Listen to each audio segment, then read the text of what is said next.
We've all been there. You watch a motivational video, feel unstoppable for 5 minutes, then go back to scrolling TikTok.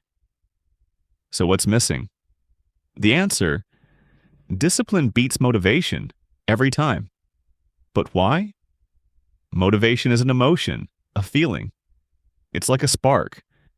It can light a fire, but it burns out fast. And like any emotion, it's unreliable. Discipline is a system. It's doing what needs to be done, even when you don't feel like it.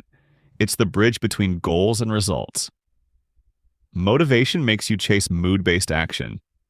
You'll go to the gym when you feel like it. Study when inspired.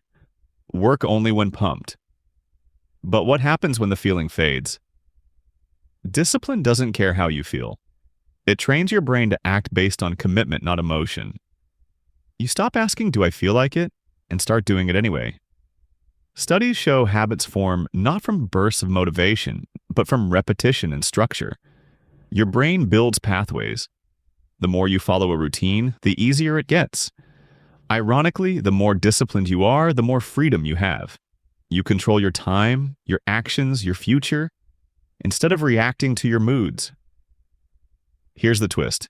Discipline creates results, and results fuel motivation. The more progress you make, the more motivated you feel, and because you're winning. Want to build discipline? Start small. 1. Set tiny daily goals. So small you can't fail. 2. Stick to a routine even when it's boring. 3. Track your progress visually. Seeing it matters. Motivation is a visitor. Discipline is your roommate. If you want results, stop waiting for a feeling. Start building the habit. Because motivation starts the race, but discipline finishes it.